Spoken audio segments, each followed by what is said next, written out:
Buenos días, buenas tardes, buenas noches, depende de dónde nos vean. Hoy estoy sumamente emocionado, sumamente feliz porque es como si me hubieran dado mi regalo de Navidad y de cumpleaños juntos.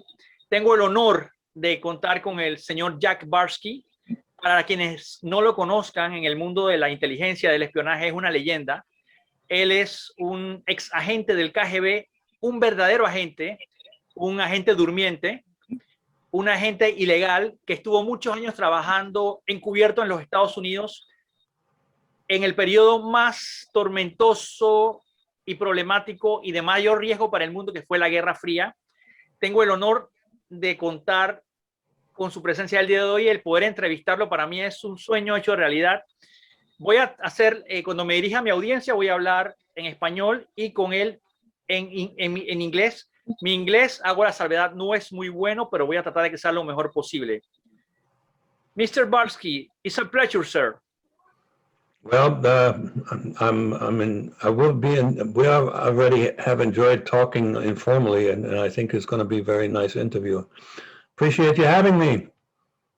Mr. Barsky, speak about you, with your history, how to become an agent to work into the KGB in Germany in the period of Cold War. I never, ever once had a dream to become an agent. You know, when kids grow up and they want to be firemen or policemen or doctors, I didn't know what I wanted to do. And I finally decided to go the way of science. I studied chemistry. I got a master's degree in chemistry. It wasn't a passion, but it was the best thing that I could think of.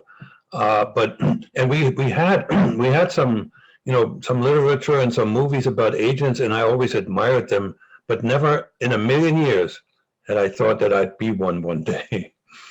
So if the KGB had not come to me, I wouldn't be talking to you today, because I would have, you know, become a professor of chemistry. Okay, how are the process to introduce to starting to work in? How happened this situation? Well, the situation was interesting. I was in my third year of studying chemistry, and it was on a Saturday when I was sitting in my dorm room, and there was a knock on the door, and a stranger came in, and he introduced himself as a representative of a local optics factory, a very well-known internationally well-known optics factory called Siena. And he wanted to talk to me about my future and, you know, what I was going to do when I'm done studying. That was a pretty stupid cover story, because in those days in East Germany, companies did not recruit. You know, when you graduated from college, you were told where to go. So I already knew that he was covering something up. So we talked a little back and forth. And then he all of a sudden he stopped and he said, "You know what? I'm not really from the company. I'm from the government." So, okay, I'm thinking that's probably Stasi, East German secret police, because he was German. And then he asked the question that he came for. He said, could you imagine yourself working for the government one day? It's another stupid question, but I knew what he meant. So I said, yes, but not as a chemist. So that was a hint. So we were just talking between the lines.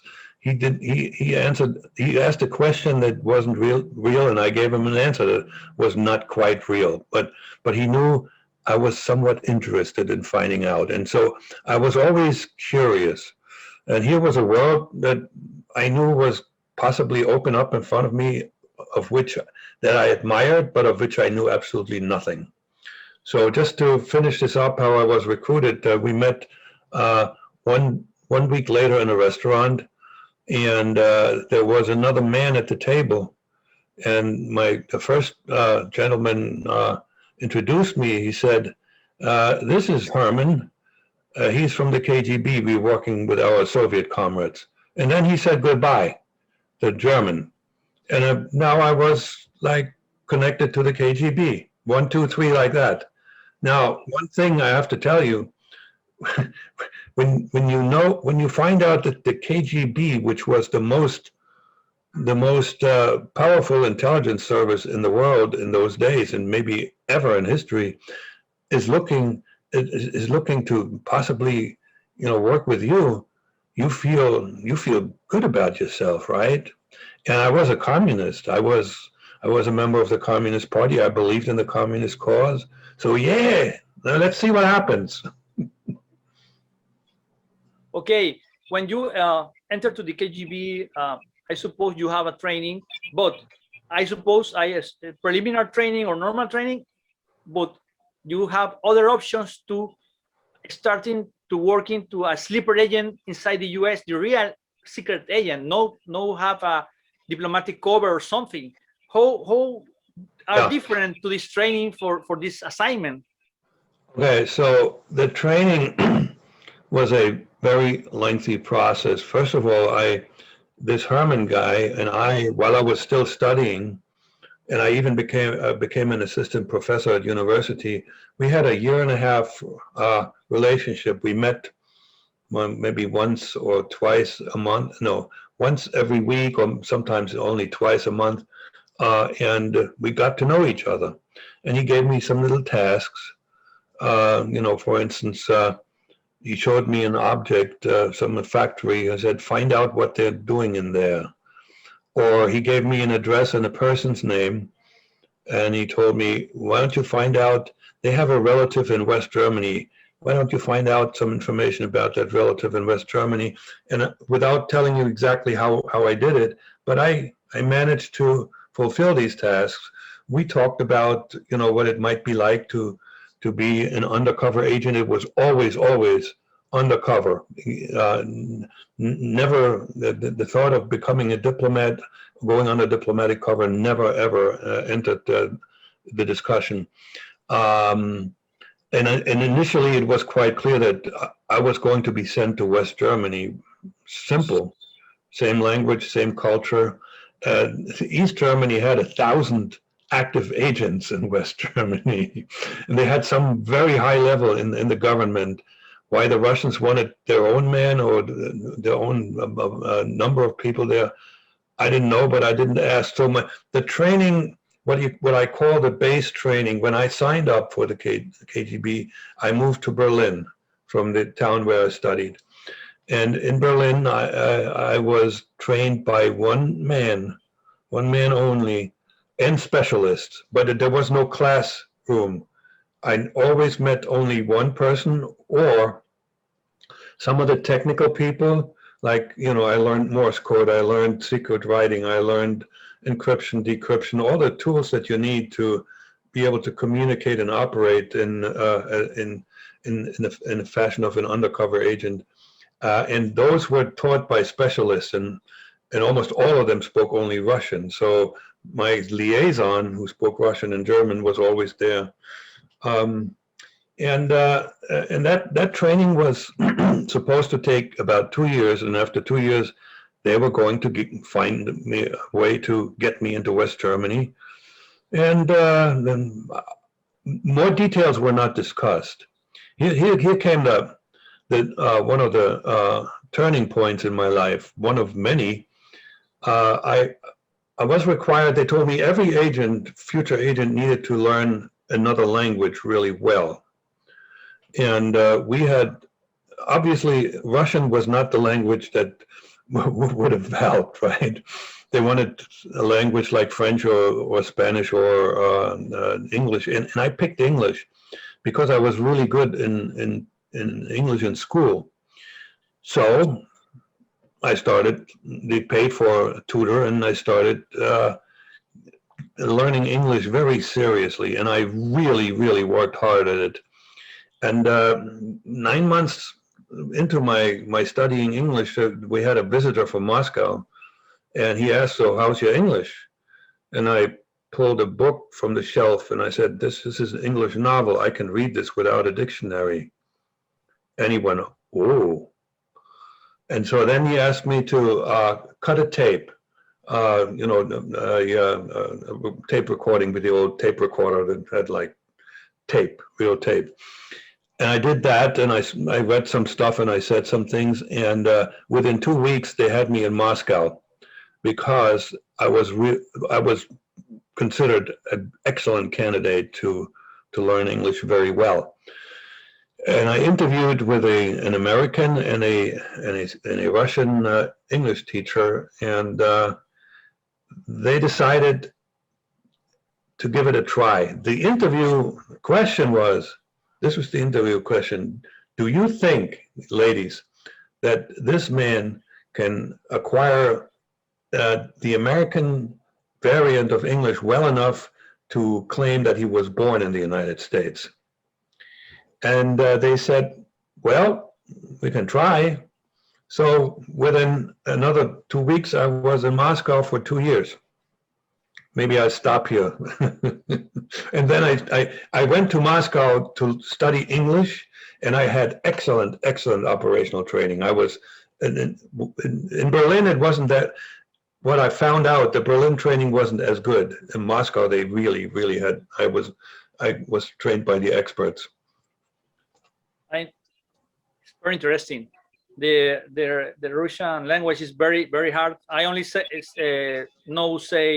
Dobruto Tavarish, Baruski Tavarish, Paka, or small words. You have or have a similar training as Romeo Spy or no? As what spy? Romeo Spy, the spy of Marcus Waltz. I would think it was probably similar.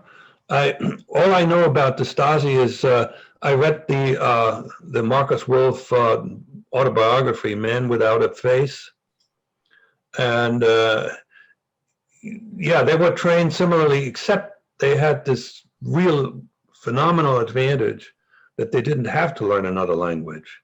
They had to just make sure that they wouldn't speak in a local German dialect, because there are a lot of dialects in Germany, and so some of them will clearly indicate where you're coming from. But other than that, the training, the methods were the same, pretty much, yeah. Okay, it's very different that I see in the movies. For example, in the movies show replica, city replica in the US are only the school, stadium, the church. Inside the Russia or Germany is a replica of city of the US that received the training. No have these replica cities in your training. That's fantasy completely. Yeah. Okay. But I just want to say about the Romeo Spies, I was not. There was never a thought for me to just seduce women. That was a specialty of the East German secret police agency.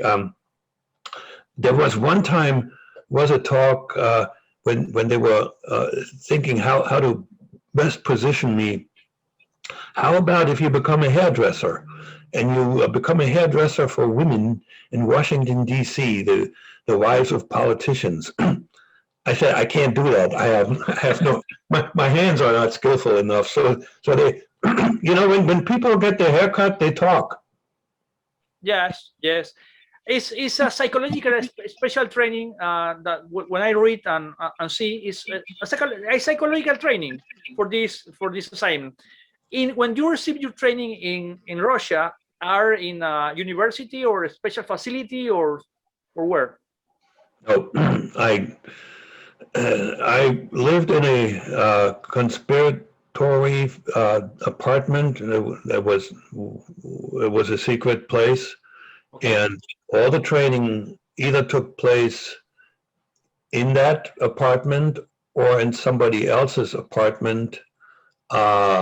There was never once did I go to a school or to university. It was, again, like in Berlin, one-on-one training or 1 and 2, because my liaison in Moscow spoke German and he would translate. I just wanted to expand my answer on the phony American city. Let me tell you something. some of the training was excellent. The operational training was the best. I think the KGB was operationally, what we call tradecraft, the best in the world. But cultural training was woefully inadequate. For instance, I met with my tutor twice a week. There was an American woman, a woman who was born in America and had married a Russian and moved to Moscow. Now, she had moved to Moscow maybe 20 years before we met, so she knew she had some memories of what it's like to be an American, but they were dated, they were outdated. Nobody gave me some real good cultural training. For instance, it was just horrendous what they gave me. For instance, they gave me a video, what is it called? Video machine where you can watch movies, right? Yeah. And the movies that they gave me were really, really old. And in the old movies, they speak, what we call a stage English, even if they're American movies. What they should have given me is contemporary soap operas. It was when I arrived over time, I realized that they really didn't know how to train somebody to be an American. I had to learn this when I got there, very carefully, very slowly, so I wouldn't betray my ignorance. Okay. A reduced group of persons, your identity, no much people are very compartmentalized.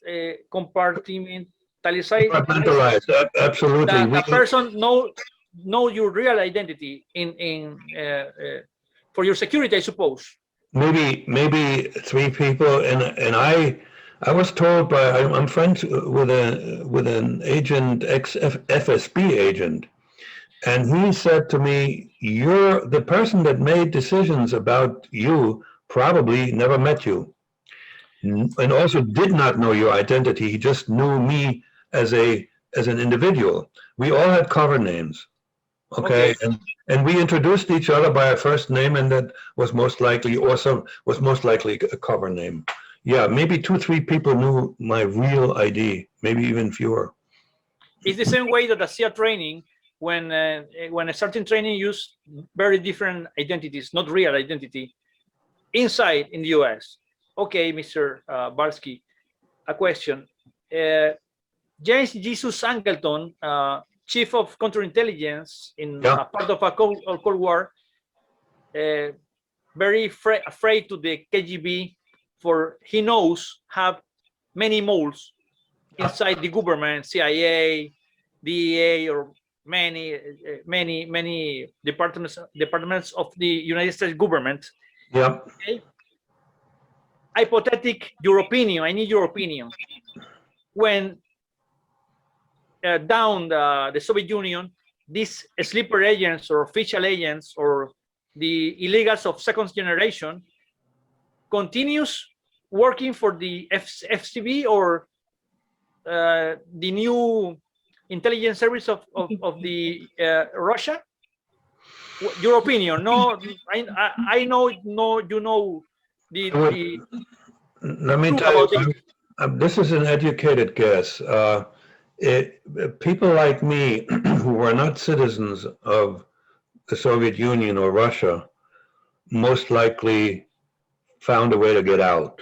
There was no good reason, because you understand, it is what we did, illegals, required some attachment to a cause, because it was way too dangerous just to, you say, oh, I'm going to be an agent and it's going to be a great job. No, there was the distinct possibility you would go to jail.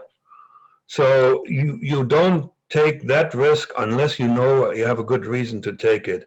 That reason for people like me who believed in world communism went away when the Soviet Union fell apart, and Russia, the successor state, was not communist by any chance. So I would think The folks that were recruited from different nationalities most likely all found ways to, separate themselves from the FSB or the SVR. The Russians, if I'm a Russian and I believe in Mother Russia, and all of a sudden the KGB blows up, I'm sitting here and I'm waiting what to do. There was a lot of uncertainty, but I believe that some of them stuck around. There's another thing. Once you lived in the West for a while, you really like it. And even though you still serve Mother Russia, but it's what we say in English, you have your cake and eat it too. You take the good with the good. Okay, Mr. Barsky, how do you enter to the U.S. where are ready for and finish your training? Are your assignment? You have many assignments, or only recollect information, spy some companies, or example of Silicon Valley is a target? Your first assignments, what do you do? All right. How do you enter to the US? And it's very easy to take a new identity that person are dead. Only go to the request a birth certificate and copy the information. It's so easy in this time. It's easy. You can't do it anymore the way I did it. I entered the United States with a fake passport, but I had in my luggage an official copy of a birth certificate of a young man who passed away at the age of 11. And the Soviet agent who worked as a diplomat in Washington, D.C. found that information on a gravestone. And believe it or not, in those days, anybody could get a copy of a birth certificate of another person. Not anymore. This is impossible. No. So in those days, I entered the United States in Chicago, but in those days, wound up in New York, you could get on a plane without showing ID. I didn't have any. All I had was cash and that birth certificate. That's not ID. I took that. So when you're talking about tasks, the one biggest task that I was given for all the 10 years, the biggest one was to become an American with documentation.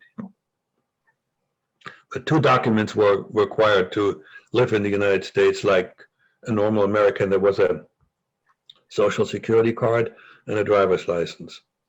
Driver's license is the ID, and Social Security card you need in order to work or study or whatever. And that took me almost 2 years. It wasn't, no, I'm sorry. That took me about a year. And then I got my first job, and people might find this interesting. I was already an assistant professor at a university, but my first job in the United States was messenger.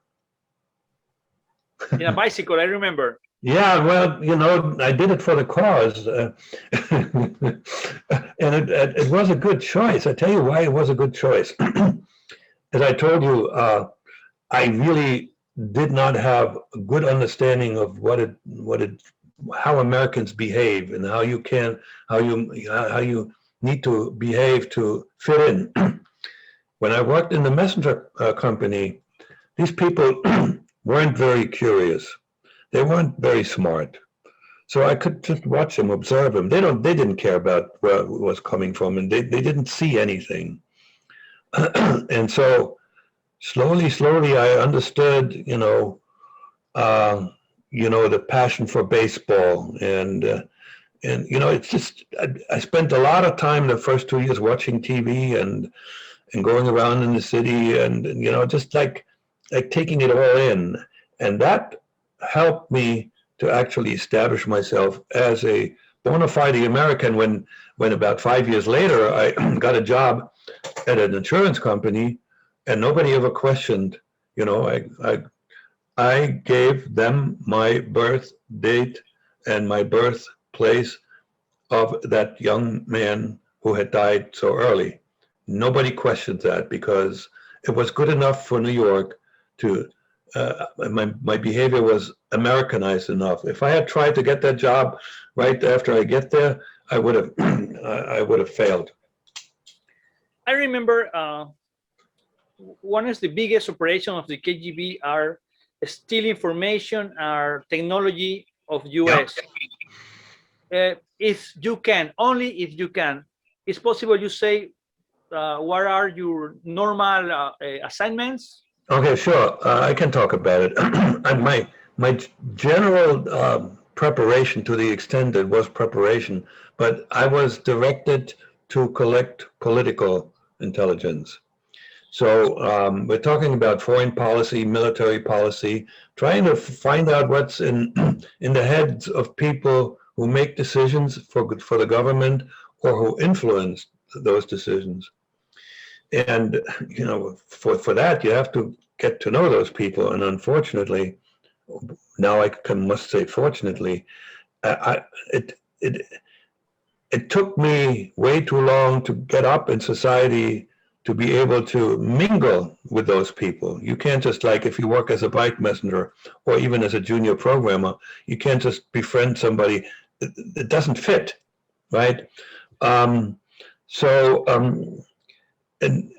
speaking of technology, the most value that I possibly gave them was, you know, what a spotter is somebody who looks for talent. It was an ongoing task.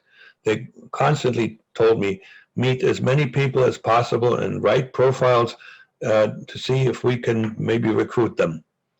Particularly students were of interest, and I studied, I went back to college and studied information technology.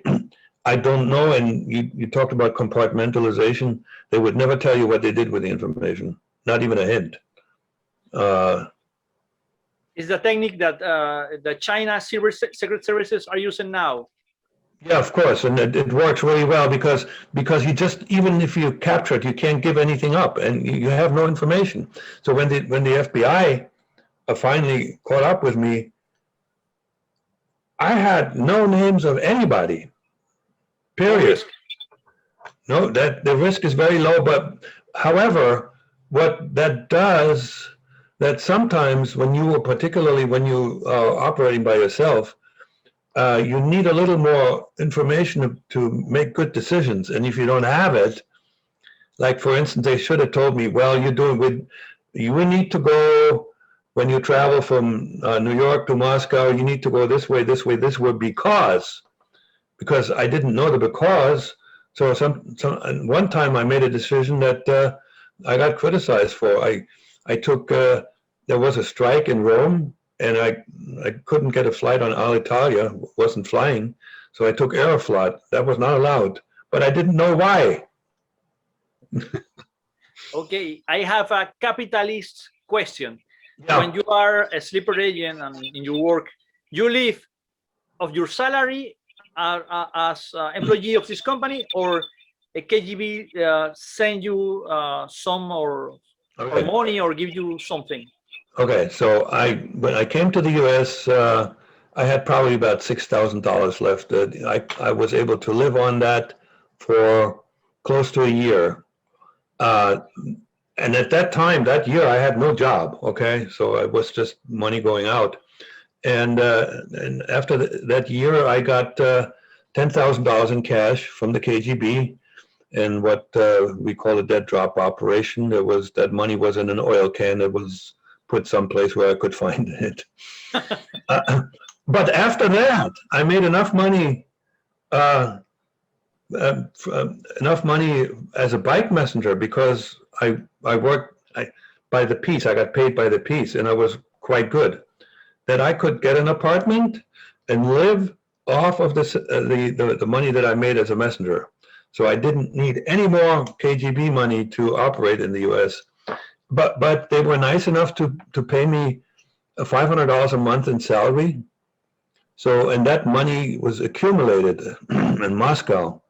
And by the time, after 10 years, it was about $60,000. You know, you think in those days, you in today's money, you multiply this by maybe 4, so it's like 250,000. It was Okay. well, it was quite a bit of money. I didn't get to see any of it. Okay, how is, I can imagine what is the stress or freight that you, in any moment you are discovered by the FBI or CIA, have many stress that as a sleeper agent in your normal life? See, and How do you manage this situation? this is what normal people like you don't understand. There was no stress. There were stressful moments. Okay, when I first entered the United States with a false passport, that was stressful. These dead drop operations, they were stressful. You know, traveling back to Moscow, and you know, there were these moments. But other than that, I was stress-free, or at least I wasn't aware that I was stressed. Because here's the thing: if you stress easily, then you're not really, you can't do this kind of a job, because you know, if you run around in fear, you will make mistakes.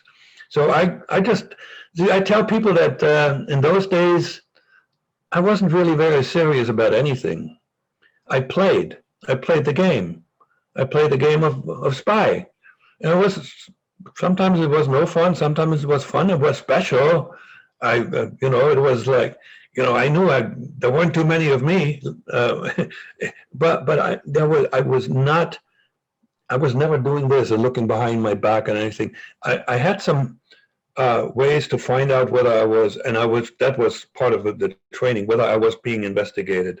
There was counter surveillance, when you walk around in the city and find out somebody's following you. And I also had signals in my apartment, and it's not the hair on the door, but there's some signals that if somebody had gone into my apartment and searched for stuff, I would have known. So yeah, I did that, but no stress, no fear. Okay. Let me tell you something. I'm more afraid of my wife now than I've ever was of being caught. It's the same for the Russian Americans, the afraid of the wife.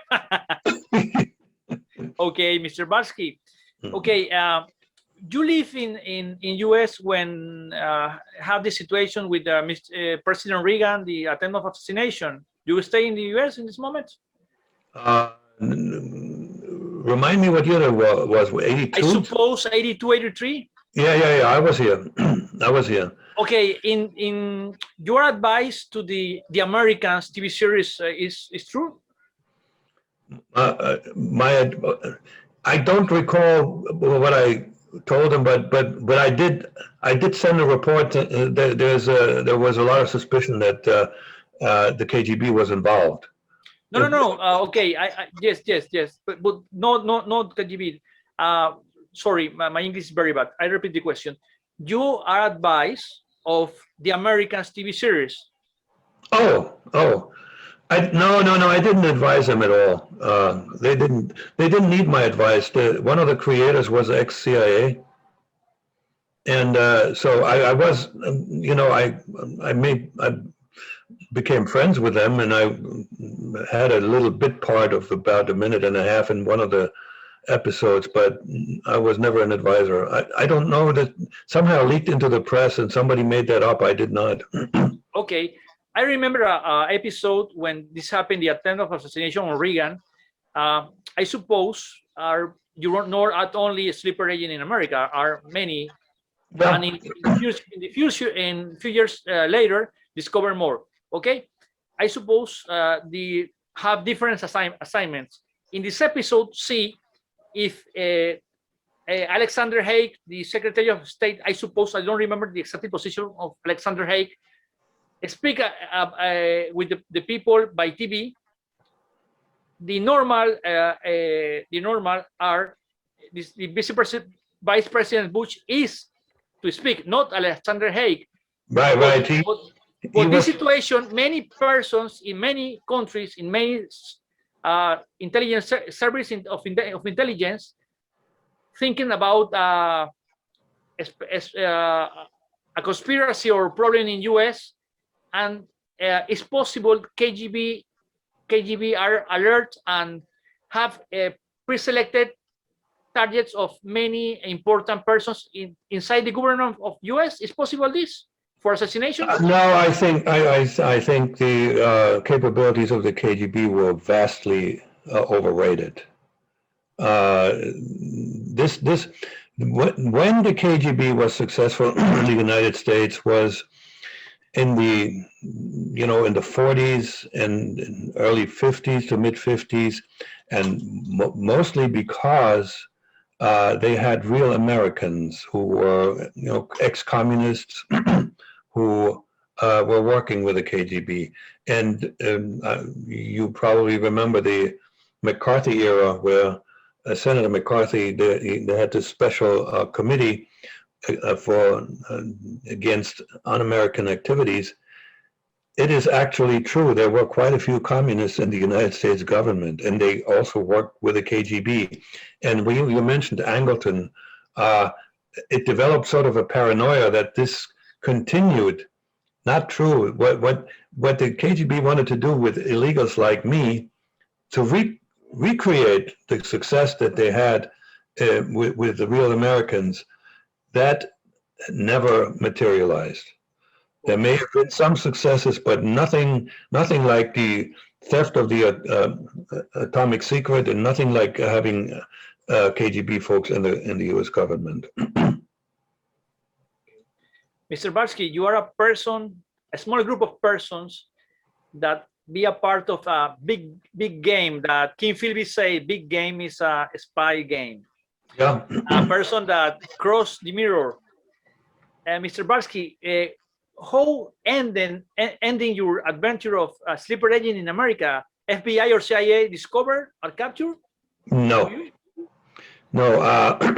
Sorry. This is when my personal decision came into play. It was in 1988, so I was in my 10th year, that the KGB somehow thought I was in danger of being arrested. They had some idea, and they was really serious. I know this for a fact because there was another agent who was a sleeper like me, who was also told you might get arrested. They probably feared there was a traitor there somehow, and they called me. They ordered me home.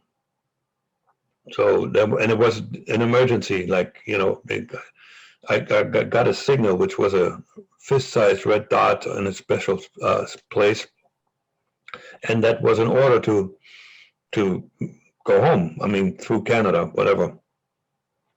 and what they didn't know that at that time I had an 18-month-old daughter in the United States. Do you have children? No. But I have a son of my associate that is part of my family. I have 5 years old. It's my life, these kids. But I tell you what, a lot of men who have daughters will understand that I had just absolutely fallen in love with that girl, and the idea of leaving her with a mother who was not highly educated, and she would have grown up in poverty in the United States. My daughter, I just couldn't leave the girl. So it was a tough decision, but eventually I made the decision, and I told the KGB after like 3 months of playing for time. I sat down and wrote a letter in secret writing, say, I understand that you want me home, but I will not come because I have HIV/AIDS. Oh. And in those days, AIDS was a death sentence. Yeah. And I said, no, but the only place where I think I might be able to get treatment is in the United States. And I added, understand, I will not go talk to the FBI or American government. I just want to stay here in private and hopefully survive. They believed it. Incredible. It's so easy. It's that easy that it's not credible. Sorry, this is my opinion. What? And the KGB and don't check this information, don't verify it. I had a phenomenal track record of being honest with them. Okay. I was just an honest guy. I would tell them when I made a mistake, even though they had no way of knowing that I made a mistake. So I admitted my own mistakes. I volunteered them. Okay. You know, and I know that, you know, now I'm a little over 70 years old. I know my personality comes across as just really, really honest. No, I believe you. I think your controller of KGB, I suppose, this have a process to confirm your information, I suppose. Yeah, right. And anyway, they also, they could not imagine why I would risk being captured by the FBI when I had a chance to go home and be a hero and, you know, get the money that they had saved for me. And then, you know, I actually had received the year before, I had received the second highest decoration of the Soviet Union, the Order of the Red Banner. So I was in really good standing. So why would I risk all of this for what? They didn't know about the girl. The sacrifice is not, okay, I know, I understand. It makes no sense. Very interesting. The lie was was a phenomenal explanation why I disobeyed the order. And this happened in the final 80s, I suppose. No, 1988, in late 1988, December actually. Okay. And how do you contact the U.S. government and say I'm a sleeper agent? Did not. Never happened. No, did not. So what happens? So I you know, started a normal life. I knew that I would never go back to Germany. I was just going to, you know, build my version of the American dream. What happened though, about 1994, I believe, in 1992 or 3, there was a defector from the KGB, which already didn't exist anymore, but he was retired. There was a guy who worked in the KGB archives, and Mitrokhin. Mitrokhin, exactly. Vasily Mitrokhin is Vasily. Sorry for the interruption. This is a question that I say to you. Vasily Mitrokhin is it's a real history, or it's a disinformation operation of KGB? No, absolutely real. He was in charge of the archives, and he had access to a lot of records, and he got really, really, really upset by what he read and what the KGB did to some of their own citizens. So he decided the only way that he could actually do damage to the Soviet state is like copy notes, and he copied them for years.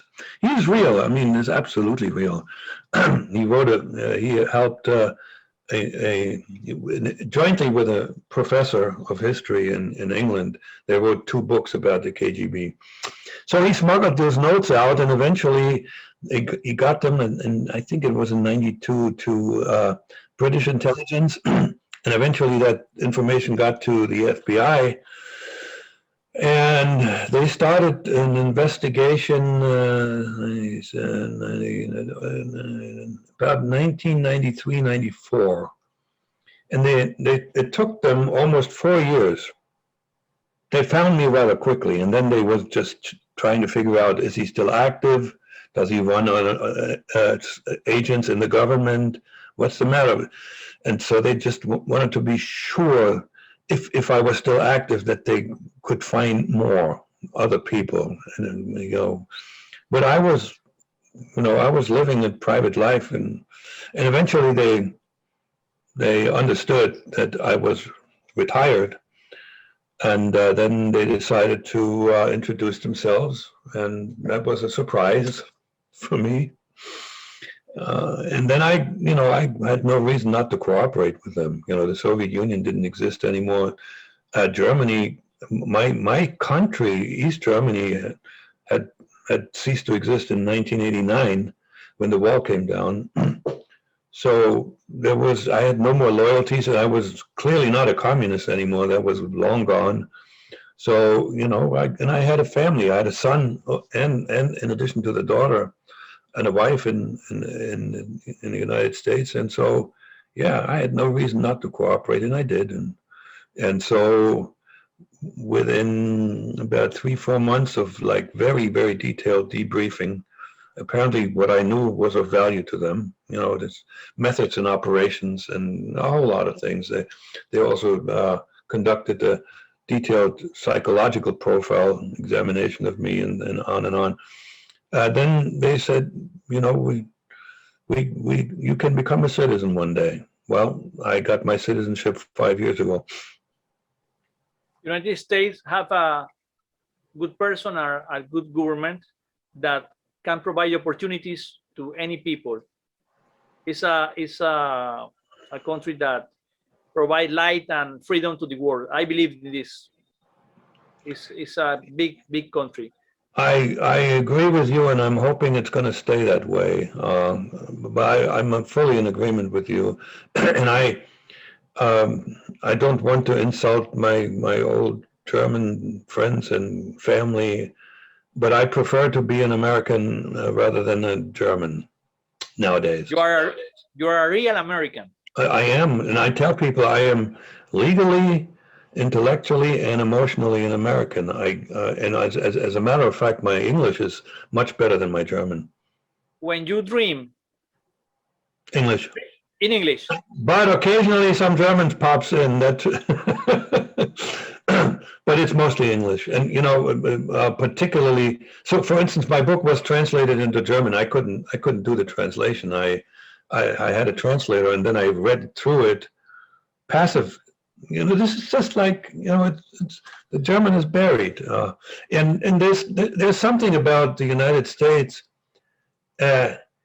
It's bigger, there's more room, and there's also what you hinted at, there's freedom that you don't find in any other country, including Germany. Germany is very, very, very tightly governed. Their response to the virus was atrocious. They pretty much locked the country up. Now, I live in the state of Georgia.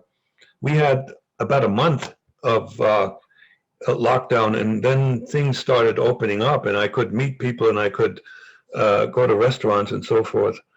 And we are not any worse off than Germany is. So the Germans have Germany was united from many small German-speaking states, and the uniting force was Prussia, and Prussia was very militaristic, and that is still in the German DNA. Sorry, militaristic discipline. That doesn't mean that they want to go kill somebody, but they're just like, yes, sir.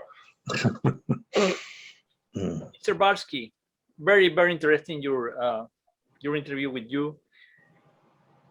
I have a lot of questions, but some 2 questions more. Okay. Okay, in Latin America, first,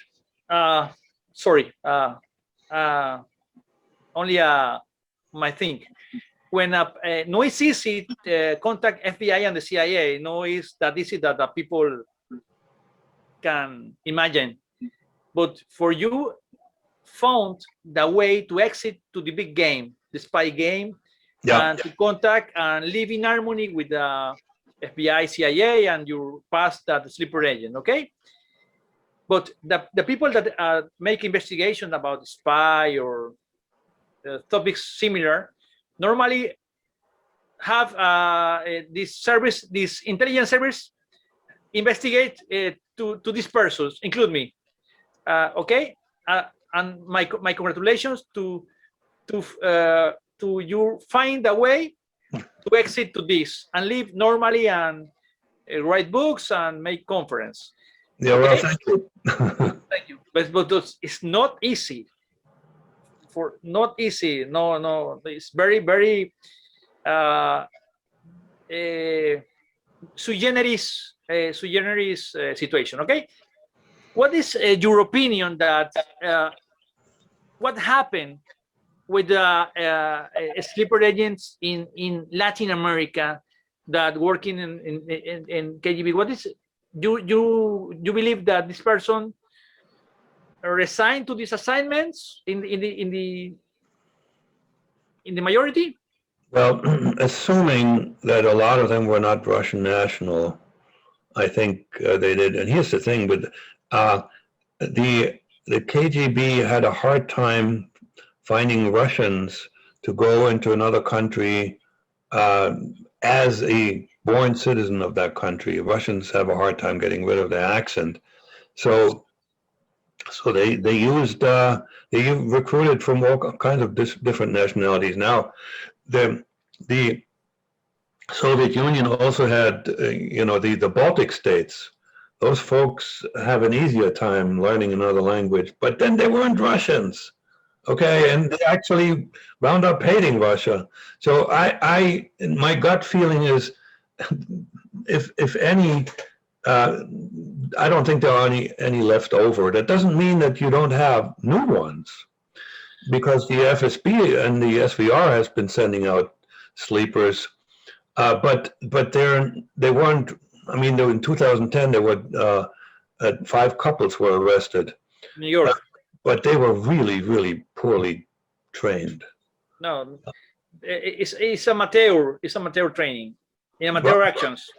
Exactly right. And so because to train somebody like me and my colleagues took a lot of effort, time, money, other people. You got this individual one-on-one training. The Russian intelligence services don't have the same resources the KGB had. So what they do, they work with a lot of amateurs. I don't know if you remember this, I forgot her first name, Butina, the one that made friends with the National Rifle Association members. Yeah. She used the internet to communicate with Moscow. There was no training. They just, there's a big difference between the Russian intelligence service, and my friends in the FBI would agree with that, and the KGB. The KGB absolutely wanted to avoid their agents to be captured. They wanted to keep them secret. The FSB and the SVR say, I don't care. We throw more agents out there, and if they get discovered, it might scare the Americans or the South Americans, because you don't know how many there are. It's a dirty way of playing that game. I think that all way of communication are the best. Shortwave, radio, signals. Yes. I mean, in internet, no, it's secure. Don't have a security. Don't have privacy. That's correct. Even if it's decrypted, at least it's a point to point. Whereas shortwave, it's from one point to a big area. You don't know who's listening. Microsoft or Google or Facebook working very close to the government. No have secrets for the government. That too, exactly right. Yep. Okay. In your opinion, Red Sparrow is realistic or not realistic? I love Jennifer Lawrence. I don't remember. I know what the movie is all about, and there's realism to it. The KGB used sparrows, and they used Romeos. The East Germans were really good with the Romeos. Absolutely. If you can compromise somebody, a visitor from the West who you have interest in, it could be a businessman, it could be a politician, and I think that is realistic with regard to the methodology. The story itself is another thing. 1 year or 2 years have a discussion with personality media of Spain. Mm-hmm. talking about this in Twitter have repercussions for me. Many haters and people say you are crazy. You remember the affirmations of James Jesus Angleton that say only possibility that Harold Wilson of UK and Henry Kissinger are actives of KGB, and the Beatles are used that influence agents, not spies. There's a difference. The influence.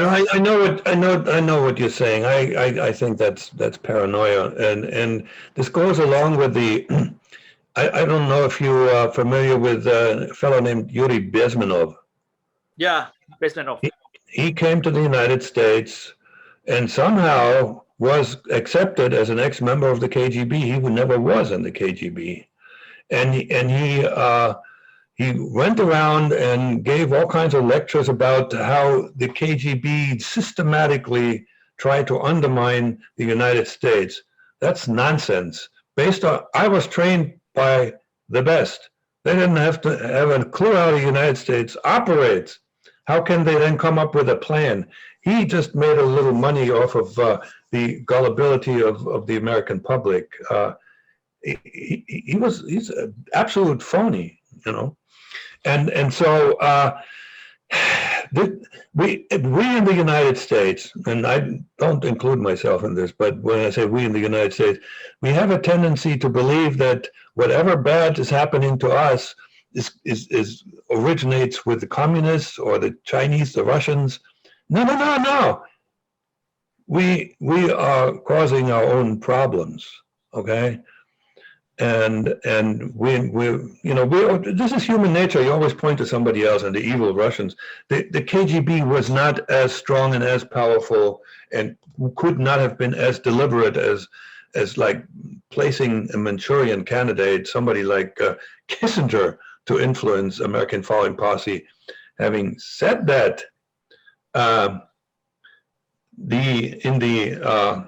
I told you, around the end of World War II, there were people in the State Department who influenced. They were operating on behalf of the KGB, who influenced the Americans to trust in Stalin a little more than they should have.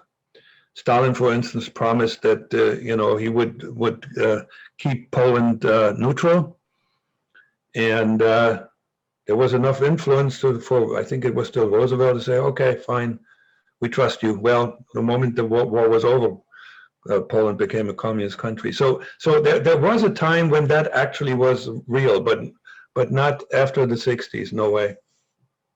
I suppose the disaster as 2010 of Russian service secrets, these agents are in part only, I think, is a possibility. It's a disinformation process, I suppose. Now, for the world, we have a big danger. It's China. China is the yes, sir. Big menace You're right. To the liberty and have many influence. In Panama, China have every day more and more influence. Is very dangerous. Yeah. Very dangerous. A big difference with the Russian. Russians have a identity, believe in your belief in the communists. That China is a corrupt state. It's a big difference. Oh, sure. Yeah, but the thing is that China now is much more powerful than the Soviet Union ever was, and it has something to do with the West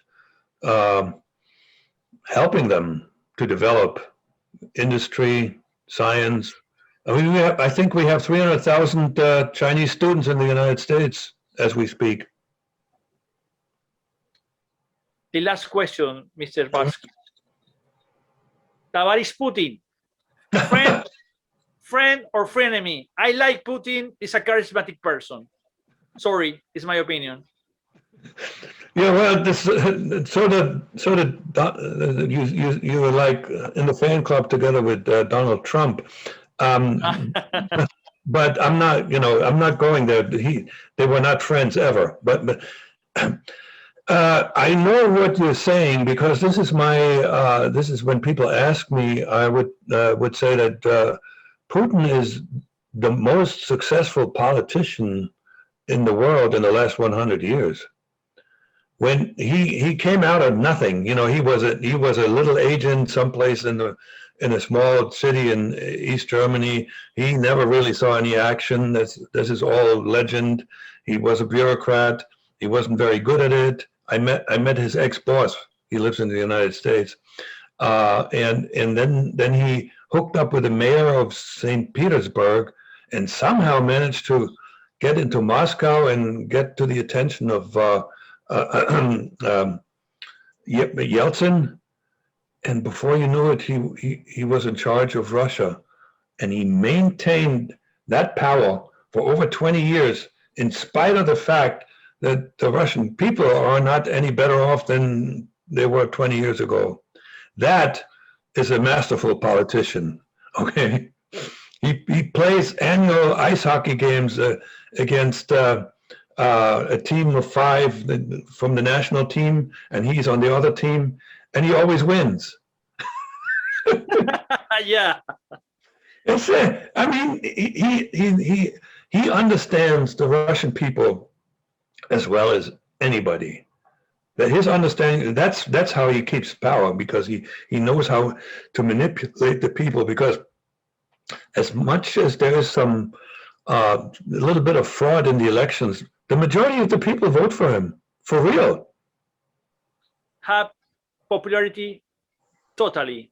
I have friends in Russia, and have your personal comic book. It's a hero for kids. Fight with birds. It's similar to superhero. Yeah. Okay, you probably don't know more than I do, but you know, I can just see this. The man is untouchable. He will die in the Kremlin, unless somebody assassinates him. You can never exclude that. But he will not give up power, and he will not be unelected. It's not going to happen. Mr. Jack Barsky, for me it's an honor. For me, you give me the best gift this year. Your interview and know you, speak with you. For me, it's a dream come true. It's a pleasure. I'm delighted. The situation for me is, imagine that I 8 years old and no Superman. Yeah. So maybe you should tell my wife. Okay. Mr. Jack Barsky, thanks so much. You're welcome. Thank you, sir, and I hope so. Keep in touch. Okay, we will. Take care.